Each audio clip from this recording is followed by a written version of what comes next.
Hi guys, welcome to Westminster. Michael Heaver here, joined today by London Assembly Member Peter Whittle. How are you doing, Peter? You all right? Very well, thanks, Michael. Thanks for having me. Yeah, and it's a big day for us here at Westminster, guys, because we're actually broadcasting not just on Facebook as we usually do, on Periscope and Twitter, and on YouTube as well. So if this is your first time having joined us, welcome. What these basically are about at Westminster is talking about the issues we know you care about, boiling it down, allowing you to get involved, allowing you to have your say. And we want you to jump in, dive in with comments, and get involved. And I want to start really today, Peter, on something we do a lot at Westminster. It's this whole issue of crime. Yeah. Now, we're seeing violent crime surge across the board, lawless London.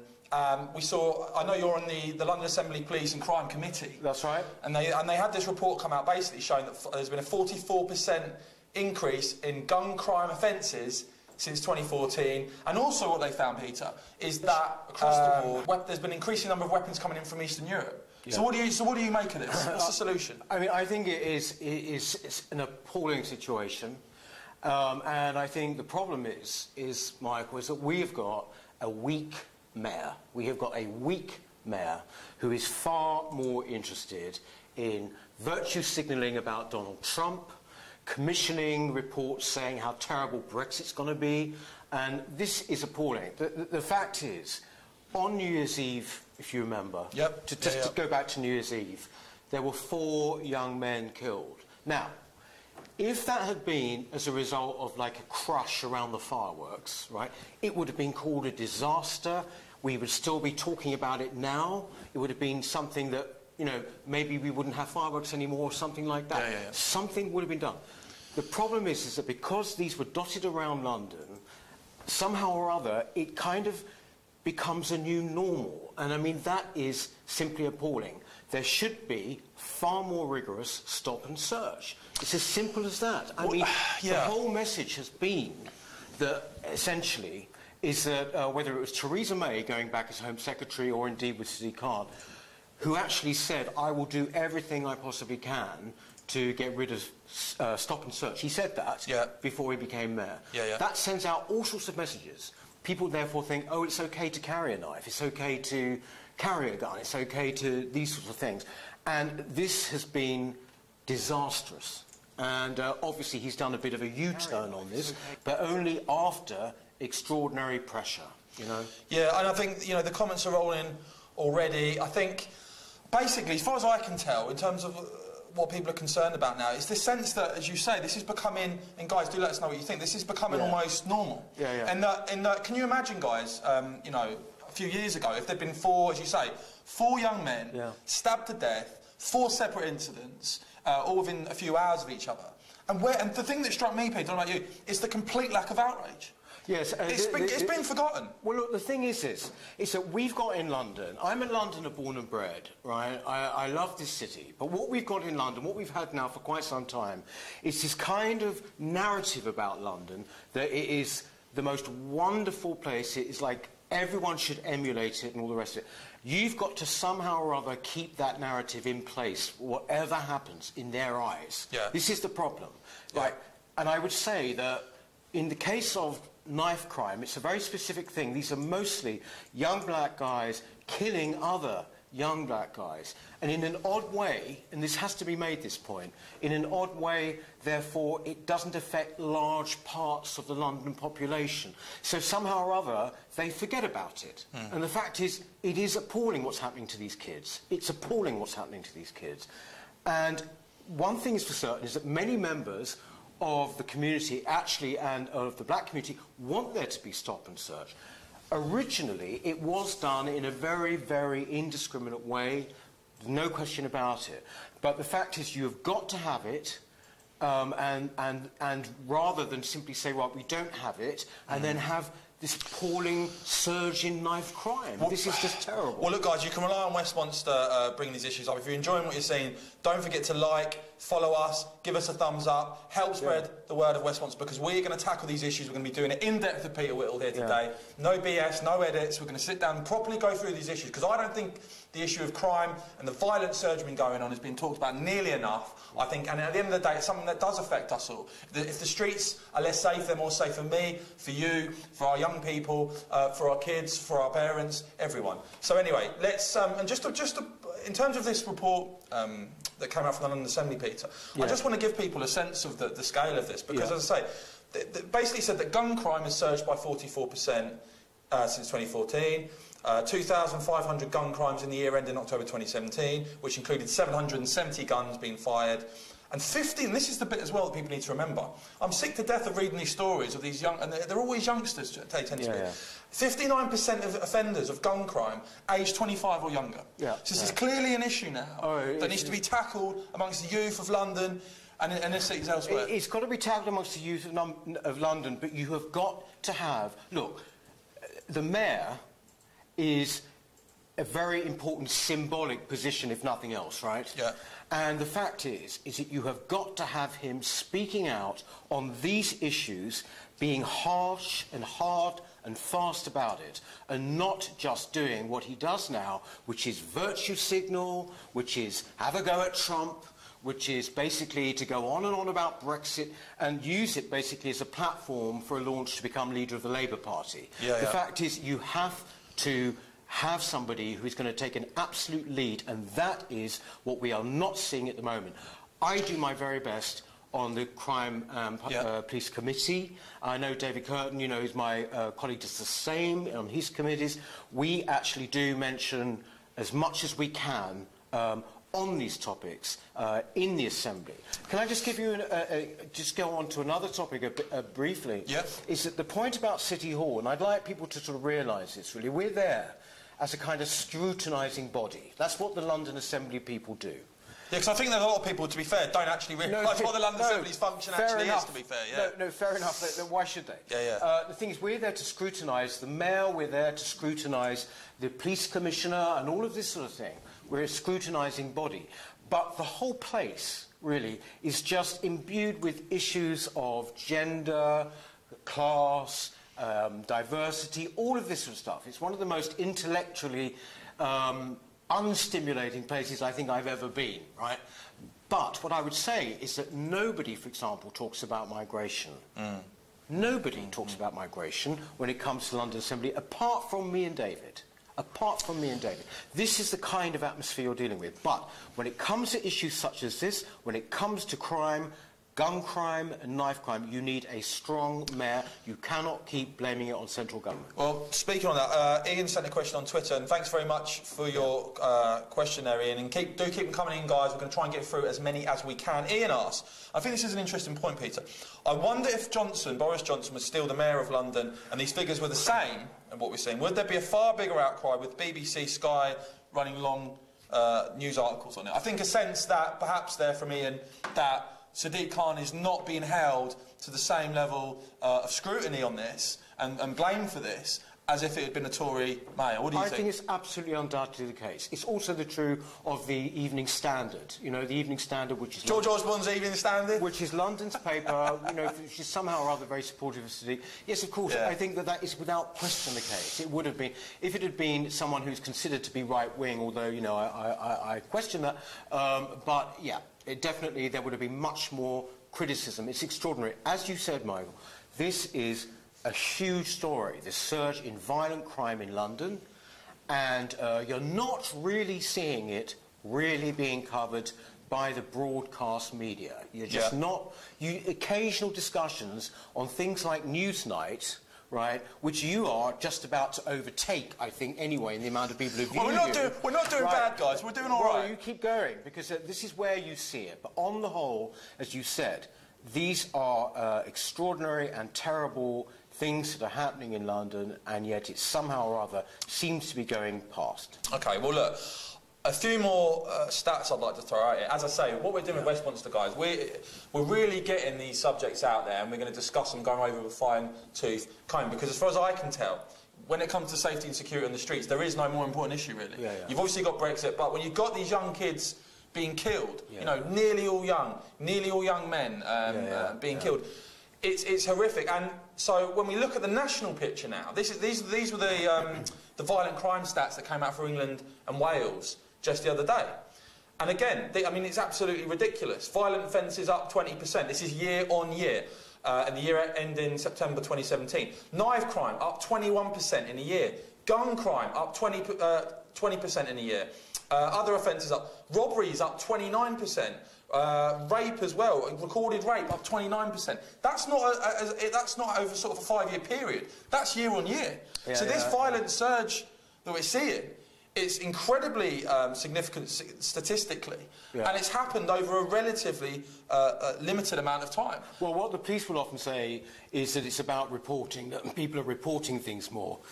Excuse me, but I don't buy that. I think that that's the old one. You can say, oh, well, people are reporting it more. No, there's undoubtedly been a huge increase, and I think one of the problems is a sort of breakdown, really, in lawfulness. I mean, I think that this is the problem that we're facing, actually.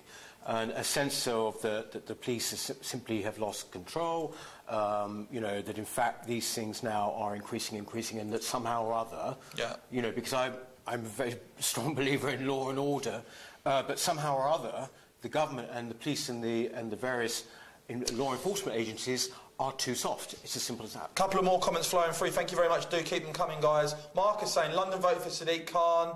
Tragically, they're reaping the sows of doing so. We've also got Kim bringing up a very good point. Acid attacks. Let's not forget acid attacks. And again, it's a new, very unwelcome phenomenon we're seeing now. I mean, how many times in London now are we hearing about this thing? In fact, I saw a story just before, it might have been just after Christmas, Peter. I don't know what you think about this. That some delivery drivers now, certain parts of London, they're now refusing to deliver after dark because there's been a horrific spate of acid attacks on delivery drivers. So when you hear people setting their sensibilities, I see some sort of journalists and stuff sort of scoffing at the idea that there are no-go zones in London. That can't possibly be true. Well, the fact is there are now delivery drivers that after certain hours don't want to go to certain parts of London. Exactly, and I think that, for example, with the acid attack, which is a completely new kind of cultural phenomenon, actually, when it comes to crime. I tried to get this discussed on the Police and Crime Committee, actually, exclusively. I mean, these things are happening, and yet there appears to be, amongst the people who are doing them, no sense, a bit like the Wild West, that somehow they're not going to be brought to account. You need real leadership. You need it from the mayor, and you also need a government which looks like it really means what it says about, you know, basically crime and basically being punished properly. Unfortunately, we've got weak government, we've got a weak establishment, and we've got a weak mayor. And I'm afraid to say we've seen the repercussions of that yet again just this morning in London Bridge tube station. Another young boy in his 20s has been stabbed on a Northern Line platform in a tube station. 3 others in their 20s arrested. Now, what does it say, Peter, that you've got... Things are now so out of hand that in a heavily CCTV'd up London tube station, in broad daylight, this morning at rush hour, you've got a young boy getting stabbed there. I mean, this is spiralling out of control, isn't it? Exactly. It is appalling, and basically it's frightening for people. But the point is really, as I say with this, is that, you know, it's one of those sort of difficult areas that somehow or other, because you've got to keep in place this idea that somehow London is this great, huge success story, you know, that the whole of the rest of the country should emulate, that somehow or other you not exactly downplay it, but that essentially this is all, if you like, to use the phrase, part and parcel of living in a big city. Do you think it's a class issue as well? The fact that a lot of politicians and journalists perhaps live in nicer areas of London, nicer parts or nicer neighbourhoods where they actually don't see... So, for instance, I live in Newham, and a vast majority of the... or not even majority, but certainly it's had the most acid attacks by an absolute mile. Well, exactly. And it's a lot of knife and gun attacks. But it is an area that... I don't imagine a lot of well-heeled people ever go to or pass through. I started off by saying that, but I think certainly with knife crime, which is also an adjunct of gang crime, although it's not exclusively gang crime, I might add, there is this sense in which, you know, if for example, robberies and burglaries were to go massively up all over London, or whatever, you'd have much more, I think, of an outcry. I think it's because these things are seen to be from different communities that if you're living in a good area, you don't see, you know, and that is a terrible, terrible thing, you know, because, as I say, this is... some of these, and I've made this point on the London Assembly, these young men, right, they often grow up in very good families, very, you know, highly religious families, moral families and whatever. You know, it is not a question of having broken homes or whatever. Something goes wrong about the age of maybe 12, 11, 12, something like that. And it should be about prevention. It should be going into schools. It should be saying, you know, that this is one of the worst crimes, and you know, you should not be carrying a knife, and if you are carrying a knife, basically we will come down on you hard. Guys, if you like what you see, if you're enjoying this Westminster live stream, do give us a retweet, do give us a like, help spread the word. Very, very serious issues here, but we're going to keep bringing them up because as far as I can see, they're not being talked about enough. No. And we cannot allow this to the point where you're getting young boys now stabbed in tube stations. This must never be accepted as normal. It must never be accepted as right. And I'd just like to, you know, when you hear these stories about, you know, there's been another stabbing in London, whatever, Peter, I think it's easy for people to lose perspective on just how savage some of these incidents are. And I just want to read out one report that happened last year that really, really shook me and really stayed with me. This is a 16-year-old boy. It was called Joshua Boyala, right? And he went, basically, him and his friends had been there'd been a local community centre. A group of boys had gate crashed the local community centre. The 16-year-old lad, bless him and his two friends were ambushed as they made their way home by a group of balaclava-wearing youths on bicycles. They were chased. This boy was knifed. His two other mates, they tried to save him. He died on the scene. His two friends, one who banged on the door asking for help, also was stabbed, but survived. And I just think, Pete, it's important to remember that's a 16-year-old boy. This isn't like some random. Do you know what I mean? This is not like some random thing. These people, these animals, were wearing balaclavas. They were on bikes, and they were basically hunting people down to kill. And that's going on in London now. I think the thing is that they feel they're not going to be punished. They feel they're not going to be caught. I think that as I said, the messages that were sent out, first of all by Theresa May, I might add, you know, when she was Home Secretary, but also by Sadiq Khan, when he said, I'm going to get rid of stop and search, do everything I can to get rid of stop and search, all the rest of it. The messages sent out have been the wrong ones. So basically, these messages take a while to filter down. So basically, they probably think they're not going to be that punished. There's zero respect for the police. And also, for their part, the police are terrified now of being called racist or whatever it is. That cannot be denied. There is definitely a problem there too.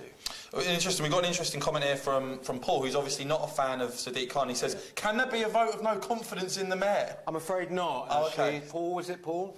Yeah, that's Paul, Paul, sorry, there can't be. I'd love one. We'd have one every week. Yeah. But no, there can't be. He's there, in fact, for another 2 years, as indeed am I. How do you... Can you let the Westminster views know? How do you find... Obviously, you have Mayor's question time type thing. So you sort of face-to-face. How do you find it? What we have at Mayor's question time, Boris, when he used to come along, Boris apparently did almost no research, just would come in on his bike and sit there and treat the whole thing with a fair amount of contempt. Sadiq Khan's usually quite well briefed. What happens is that you've got, obviously, a Labour majority, and then there are Tories, and there are us, UKIP, and then there are the Greens and Lib Dems. We get a proportionate amount of time. Yeah. It's very, very, specifically worked out. We get a certain amount of time, and therefore we have to learn, actually, to use that really, really skillfully. But alongside that, we also are on various different committees. I'm on the Police and Crime and the Order Committee. David is on housing, for example, and transport. We can then also scrutinise those areas because the Mayor is responsible for those areas. And so, for example, Police and Crime is a really important one, and it meets more than any of the others. I'm very glad to be on it. But that's what we basically do. Yeah. I've got an interesting comment on Facebook from, I think it's pronounced Seniaston. Sorry if I pronounced that incorrectly. But, you know, this is a very, very sad comment here. I thank you for it, but it's very, very sad indictment. He basically says, lived in Stratford myself, moved out due to social deterioration. In fact, London is now unlivable and have moved out of London completely. I mean, what does that say? It's that terrible. people basically don't feel safe to live in London. Well, the thing is, yeah, I mean, I've lived in London all my life, apart from a period when I was living abroad. And, you know, you hear this all the time. I think in the 10 years up to about 2012, something like that, 600,000 people left London. 600,000 people left London. One of the reasons that they go, it's not just about money and not the fact you can't even afford to live anywhere. What it also is about quality of life. That's put down in all the polls, quality of life. What exactly does that mean? Well, you can basically go through all the things it means. But essentially, yes, a lot of people are leaving, and this is a terrible thing. What I've seen happen really to my city in a way is that, you know, essentially, if you're in your 20s and you've got quite a good job, right, and there are all these bars and cafes and restaurants, you know, what's not to like in a way? You're there for a ride for 2 or 3 years. But if you are Londoners, if you know, want to live the rest of your life in the city, it is being made more and more difficult. I understand why people are leaving. And I think it is just tragic, frankly. Yeah, no, it is. And other people on the comments on Facebook also saying a lot of people are too frightened to visit London. Maybe people they know, I don't know. No, my niece won't bring her kids up anymore. Well, I mean... No, my niece is in Bexley Heath. She's got three small kids. She doesn't want to take the chance. Said, why don't you come up and see this? Why don't you come up and see that? They'd love to, but she's just too nervous. And the thing is, you know, the fact is that as well with terrorism and what have you, you know, you can't just look at her and say, don't be silly, more people are killed in road accidents, which is what often people say. Yeah. You can't do that. You can't do that. Yeah, we're just going to turn, obviously, to the terror threat and some slightly different issues. We obviously had this Finsbury Park attacker, scumbag, has been found guilty. I believe he's been put away, I think, minimum 42, 43 years. I mean, obviously, people, you can understand actually why people ride across London for different reasons will be scared of attacks now, whether they're scared of as a Muslim being attacked by nutcases like this, whether it's people going out in London Bridge who've obviously seen the jihadis down there. I mean, what's your outlook on the terror threat facing London, facing Britain? Well, the fact is that in terms of the various very big attacks that have been thwarted, it is horrifyingly high. And I think my feeling is not to be... I can't be optimistic about this, Michael. I think that we're going to have more and more of it. I think there is no question about that. I think that the problem as well, though, is that our response again is weak, in the sense that when there have been attacks in London, we have a vigil with the mayor, and that's very nice. For people who want to do a vigil and hold candles, that's fine, you know. But the fact is that can't be all that there is, you know. It can't be all that there is. And I think that the way in which things are going in London, you know, with terror attacks, you have to think, well, actually, it's almost surprising we don't have more, and we have our security services to thank for that.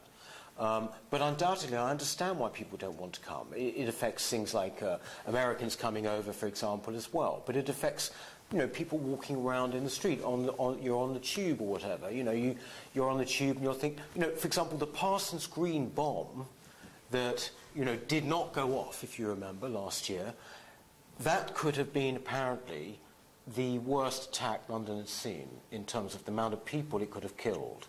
It was pure good chance that it didn't go off. You know. And I do think that people have got to be much more aware. What I would say to people, this is not a nice thing, what I would say to people is that when you're travelling about, for example, and I'm on the tube every day, please, you know, keep your ears and your eyes about you. Look, you know, don't go into this oblivion of being on your phone with your headphones all the time. Look around you, make sure, you know, that you do report anything that seems in any way suspicious. Well, guys, if you're enjoying this live show, I know it's very, very difficult issues, but this is what we're doing at Response. We're tackling things that really do matter. So if you are enjoying this, do give us a retweet, do follow us, do give us a like on Facebook, and all the rest. We really appreciate your support. Something I'm afraid I'm going to have to talk about now, following on from this, Peter, is something I can't get my head around this, guys, and let me know what you think. We've been digging at Westminster now for a long, long time to find out what has happened in terms of returning jihadis, right? Yeah. Because we know that about 850 British citizens have gone out to Syria, gone out to Iraq to go and support Islamic State. Now, the word on the street with the security services, the rest of it is around 400 have come back. So around half have come back to Britain. And my argument always was this. There's two options here. Either the government have knowingly allowed them back, which I think is appalling, or they have they've sort of snuck back in and they're sort of a guesstimate. We now actually know the answer, because the other day in Parliament, the government were basically asked this question directly, and Victoria Aikins, who is the Parliamentary Under-Secretary of State for Vulnerability, Safeguarding and Counter-Extremism, basically let the cat out of the bag. And the position of the government is, and I'm disgusted by this, is that apparently, out of these hundreds of jihadis that are so committed to this organisation, which rapes children, burns people alive, throws people off the top of buildings, hundreds of these people are back. They're now regarded, a significant proportion of those that are back have returned, are assessed as having no longer being of national security concern. So you've got hundreds of people so committed to that disgusting ideology that know what that group's all about. It's no secret. Have gone over there, supported them, potentially killed people, probably been trained in the terrorist methods of killing people. And our government's response is basically, yeah, you can come back in. Not only that, we've assessed actually a significant proportion of you aren't even a threat. And I think the fact, Peter, that they've potentially got people walking around in London now who may have had combat training in ISIS alongside these jihadi nutcases. The government know they're back and haven't locked them up, haven't stopped them from coming. I mean, what do you make of that? I think that, frankly, you have to say that a country that wants to survive does not behave in this way. Seriously, I mean, the thing is that, you know, I know this is bleak, but what the hell is going on? I don't get it. How can that be worth risking lives? No, I don't think that any of them should be allowed back in. I don't care what happens to them. You say British citizens, they don't appear to be British citizens to me if they are going and fighting against us, fighting for our enemies. The idea that somehow or other they can actually be judged not to be a threat is just monstrous. I'm also sort of made very angry by recently, for example, you know, the idea that was mooted that somehow people should be, as it were,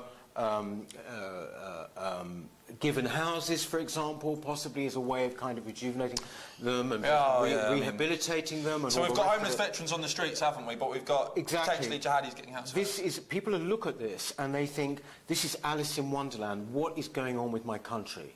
What is going on with my country? What I would say to you is, we have got an establishment and a group of political parties, I'm afraid, who either, to be charitable, are in denial, or are really, really playing very, very unsafe with our safety. This is appalling. Well, lots of comments coming in, as I'd expect, on this. Gary just saying, spot on, Peter. Tanis asking, why isn't Khan stopping this? Alexander saying, put all of those returning jihadis on a ship, sail it into the Atlantic, then sink it. I mean, that's... Just don't let them back. I think one of the best things to come out of this government, actually, was, in fact, the new defence guy, is it? I'm sorry, I can't Gavin Williamson. I was going to get onto this, yeah. Basically said, I don't care what happens, they should be killed if they can. I'm totally with it. Totally with him on that. But the fact is, his own side came down on him for saying that. Yeah. And the truth is, we are fighting against people who hate the very thing of what we are. We have to remember that. It's not like the IRA, right? It's not a political cause. People have got to understand this. They actually hate the very fact of us and what we are, our civilization and what have you. And I've got to say, Peter, that's what really, really confuses me, right, about this whole situation, as you say. The Defence Secretary, Gavin Williamson, has said we should either kill these jihadis and certainly never let any of them back. Yeah. So he's in government. Then you had Rory Stewart, who was also a minister and has been involved in the Middle East and stuff, who knows his stuff. And he also said, basically, that we should kill them and not allow them back. And yet this has happened. Yeah, yeah. So how can you have people in government, the Defence Secretary, for Christ's sake, saying that we shouldn't let these people back? And yet here today, as we stand, the government have confirmed that not only are hundreds of them back, they're not regarded by security services as a threat to national security. It doesn't make me feel very safe. I think, frankly, if even one of these people went on to commit an atrocity, those that have gone for this policy will have a hell of a lot to answer for. Well, and I don't even think it should have been allowed at all. The primary duty of any government, right, is the safety of its people. And this government, basically, it's a dereliction of that duty completely. It's a dereliction of their duty to keep us safe. End of. Yeah, we've got a comment from YouTube. Thank you. Do keep your comments coming in, guys. I'm going to go through them now. Saying, fair enough. I wonder what Thatcher would think of British society if she was here today. And a couple of comments from Marcus and Alex, basically saying that we should be making the argument for the death penalty. I don't know what you make of that. Well, I don't really. I've never been for the death penalty, not on a moral ground. You know, it's not because I think, oh no, it's terrible to, you know, states shouldn't kill people and all the rest of it. I don't think that. I just think that sometimes it's used as a bit of a red herring. It's used as a red herring, but you should be able to have a society with a very strong sense of law and order without the death penalty, right? You should be able to do that. So you know, to me, I look at things like, for example, New York. Essentially, zero tolerance, which was basically a policy of the Mayor Giuliani a good 20 years ago, absolutely revolutionised New York, made it safe. It's much safer now than London, right? I am much more on that side, if you like, of the criminal argument and the crime argument than I am about, you know, death penalties and what have you. And also the other thing as well, like it's a bit like proportional representation. It's the same thing. It's not going to happen. We have to deal with the situation as it is now. Yeah, Gary just coming in. Do keep your comments coming in, guys. If you are enjoying this, I know these are very difficult topics, but we're going to be doing more of this, guys, because this is what's going on, and it needs to be talked about, not in little pissy little sound bites where you get 1 or 2 minutes and you don't get the full information. We need to look at what's going on. We need to look at the numbers. We need to look at who's saying what, and we at Westminster are going to keep bringing you this stuff. So do give us a thumbs up. Do retweet if you're enjoying this. Help spread the word. Do visit westminster.com where you can see all these stories and more. Just going to a few other comments now. Yeah, Gary, as I said, Gary's basically saying protect the people, and I think that's ultimately what people want. I think. Oh yeah, another comment here from Paul. What do you think about the? Well, this is a good one because we've done a few stories on this, but I wasn't actually going to mention this, but it's very interesting. What do you think of these students? This is from Paul. What do you think of the students who went to the cafe and chanted that Churchill was a racist? I'm going to go up to the cafe and actually support them and have a drink there. Good man. I'm going up. I think next week. I'm going up on Friday actually. Yeah. So for those that don't know, do you want to just run? Yeah, I do. This group of disgusting, middle-class, left-wing Marxist students basically barged into this cafe called Blighty. And basically, this is just a cafe with a nice theme which celebrates our history with its big picture of Churchill. I actually used to live, no word of a lie, 2 doors down. So I know exactly. I've been to this place, lovely place. And there are 2 of them. There's another one somewhere else. You know, good enterprise. It's got a very diverse staff there and all the rest of it. These people are the kind of people that, you know, I was at university with, I'm sure you were too. Essentially, they just barged in and started calling Churchill racist, imperialist scumbag, blah, blah, blah, and all the rest of it. They behave basically like the kind of fascists that they say that they basically condemn. Of course they are. Fascists. Of course they are. These people, they brook no opposition, they won't allow any other view, and unfortunately they are the people who are in the ascendant. We're seeing them all the time in our universities. But what's particularly rough about this is that, you know, to take someone who has just been, as well, quite rightly celebrated in a brilliant film called Darkest Hour, right? One of our great heroes of this country, a totally human man dedicated to anti-fascism, and somehow to basically libel and slander him. I mean, I think these people are loathsome, frankly. You should all go up to the Blighty Cafe and you should basically support them. And I probably imagine they've had a lot of support. People have actually put graffiti over there saying imperialist scumbag and all the rest of it. It's disgusting. But unfortunately, what worries me more than anything is these people like junior doctors and daughters of professors and people like that. Yeah, it's always the same, isn't it? Exactly. It's always the same. They are the same sort of people who will end up basically being at the tops of our professions. No, this is the case. This is the problem. You know, and those sort of views basically, you know, will basically be disseminated. This is a big problem we face. I mean, the universities have been completely taken over by the radical left. And it does show you, I think, sort of at universities, I think, because I think actually one of the universities that these animals go to,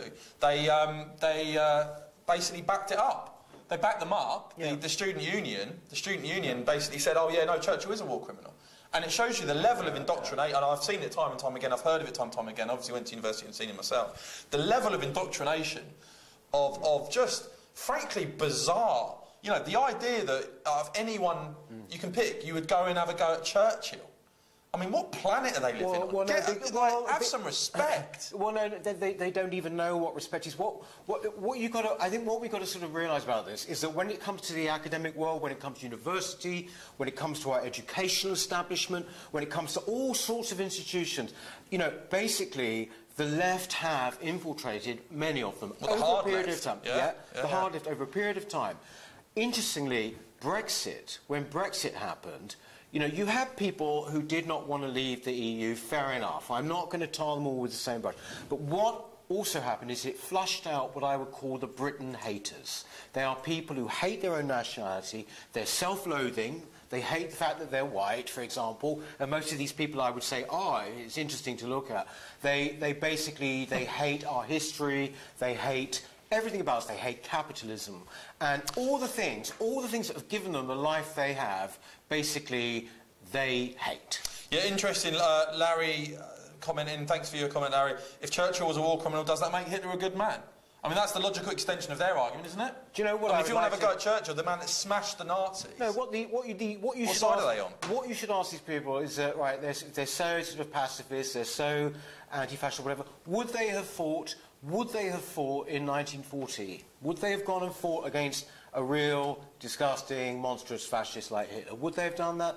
Ask them that. I bet you they'd say, no, we should talk. Yeah, cowards, cowards, cowards. But look, on to another important subject again, something we've seen in London that has not really been covered that much. I mean, we've seen a lot about sex grooming gangs around the country. And recently it transpired that police believe they've... And go to westminster.com, guys, if you want to see this story. It is on the... Police basically believe they've smashed a paedophile grooming gang. This was back in December. They've been raping young girls in East London.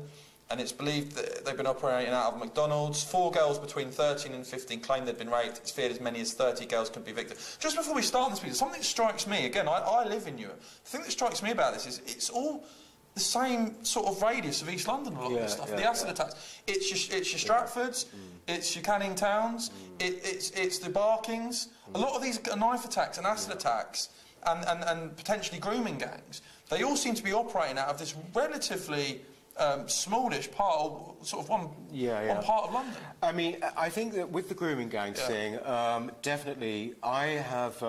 I've made it a bit of a cause of mine at the London Assembly because essentially we've heard, you know, after a long time of not hearing about it, we've actually heard of these, you know, mass abuse cases in Rotherham and Rochdale and Bristol and Oxford, and I think that what is becoming clear now is that these things have been going on for much longer. I mean, I don't just mean 10 years, but I think back to 20 years, 25 years, something like this. It's of a much bigger magnitude than maybe people thought.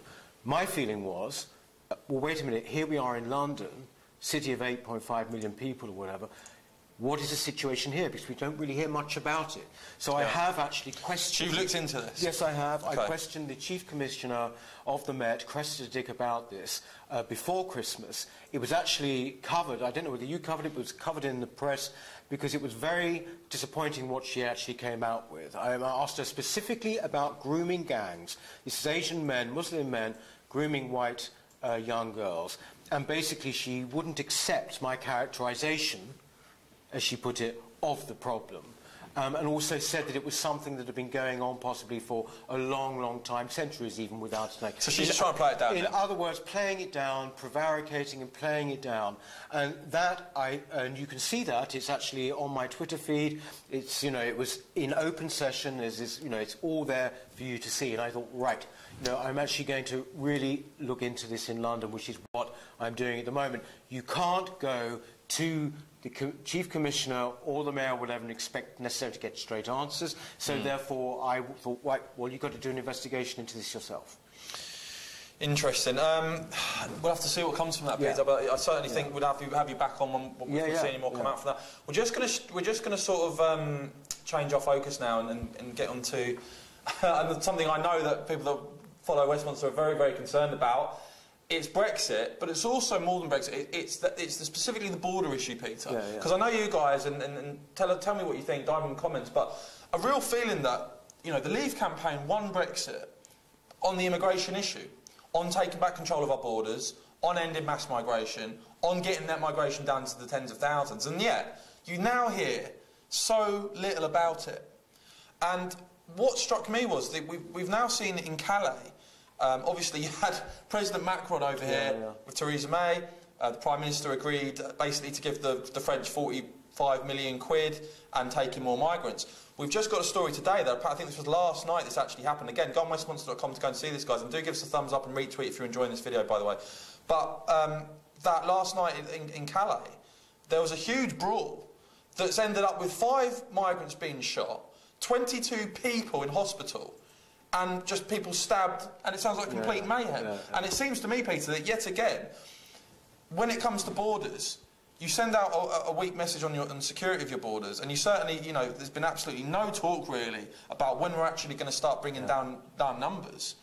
And there's a deal of concern, I think, amongst. Well, I mean, I think but they're right to be. I am, because I mean, basically, I think.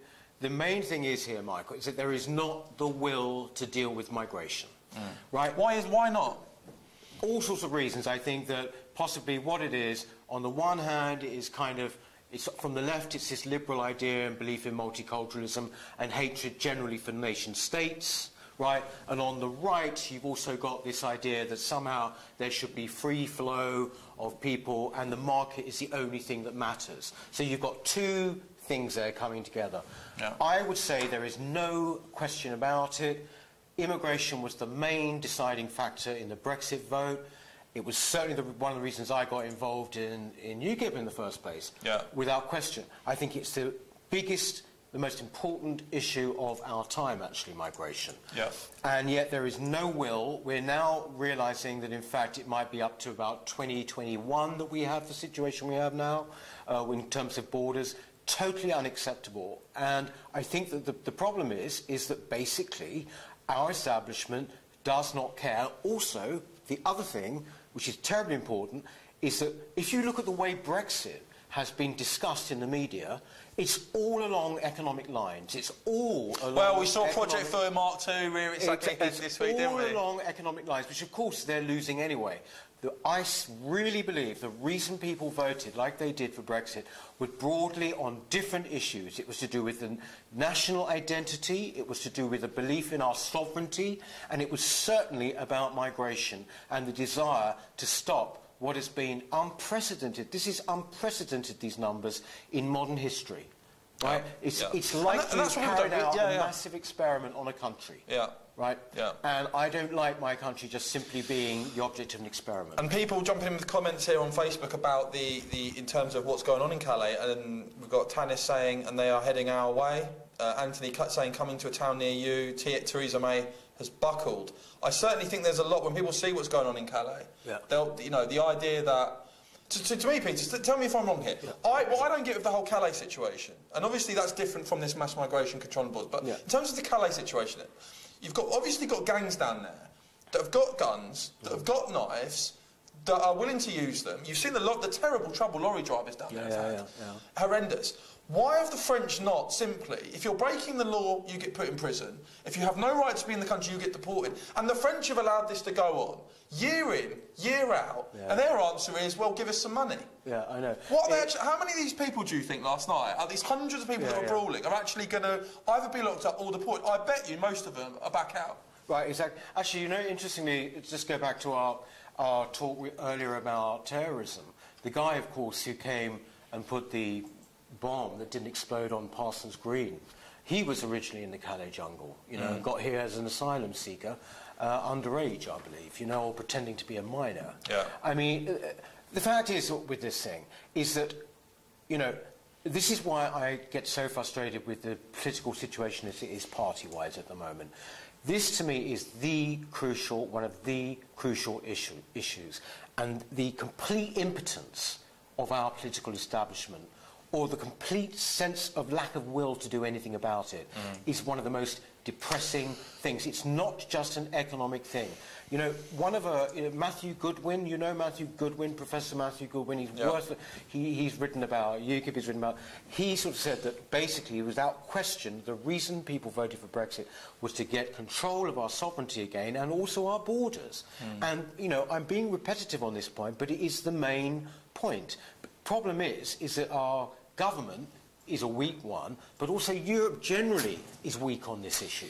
Yeah, well, David commenting, thanks very much for your comment, David. Guys, if you are enjoying this, do retweet, do like, do visit westmonster.com. We really appreciate your support.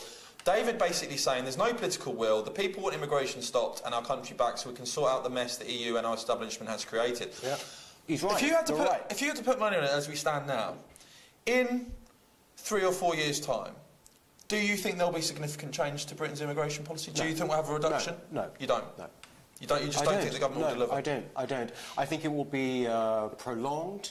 I think that this will be the knottiest part of the negotiation. It will be the knottiest issue, when in fact, frankly, it is simple and plain as the nose on your face, basically what people voted for, but they are basically turning on the will of the people in every single way, and that will include this. I think it will be prolonged. I think that you won't see a significant change.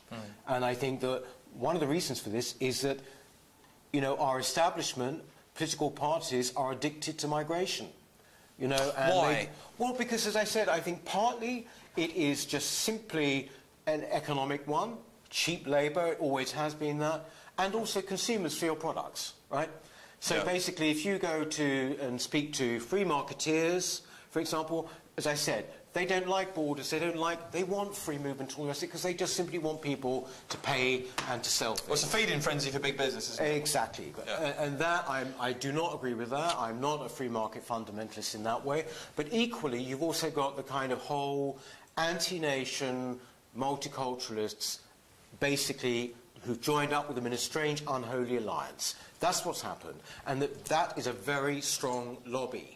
And remember that the people who voted for Brexit are not the people with access to, if you like, positions of power. That was what was so significant about that vote. It was a people's democratic revolution, wasn't it? It was absolutely a huge mark-up. Why do you think that we are now seeing a doubling down in political correctness, a kind of doubling down in all the things that we're talking about? You know, it's basically because the liberal elite suddenly realised, wait a minute, there's a real challenge out there to us. We might be losing our grip, right? Yeah. So they're doing everything they can to stop it. Yeah. Well, guys, look, it is interesting what's going on with immigration, and we're going to stay on this because, as far as I can tell people, I do think it's the top. You know, it is the #1 thing people voted leave for. Yeah. Barbara with a comment, well done, boys, we need you. Well, certainly, I mean, you can rely on us. We're going to keep bringing these subjects up. Yeah. We will have Peter back on, but if you are enjoying this, don't forget to follow us on Twitter, like us on Facebook, visit westmonster.com. One more issue I want to go through with Peter before we let you go. Wouldn't begin with you, would it? Well, no, there's one. You know, I've got to tell you guys, I've been very upset this week, right? Because they've taken away the walk-on girls from darts. Yeah. Now they've canned the F1. What do they call it? Grid girls is the term.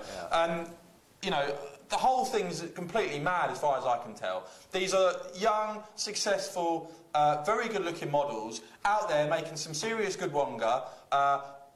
They've all come out and said this is absolutely insane. We love our jobs. We're successful. We're independent.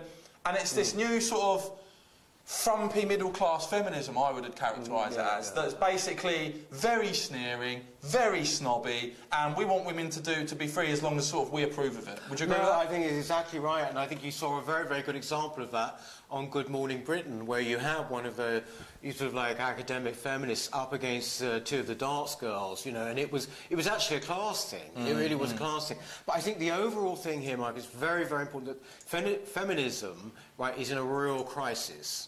Right, because they will go for issues like this. They will go even for the gender pay gap, things like this. What they won't look at is, for example, Sharia courts, where the word of a woman is worth half that of a man, right, where women virtually have no rights over their children, custody of their children, where a man can basically divorce a woman by saying 3 times, I divorced you, right? Where is the protest about that? You know, we had the Iranian protests recently, and there were these really brave women getting up and basically, that's extraordinary, you know, waving their hijabs, you know, as they all know, it's a symbol of oppression of women.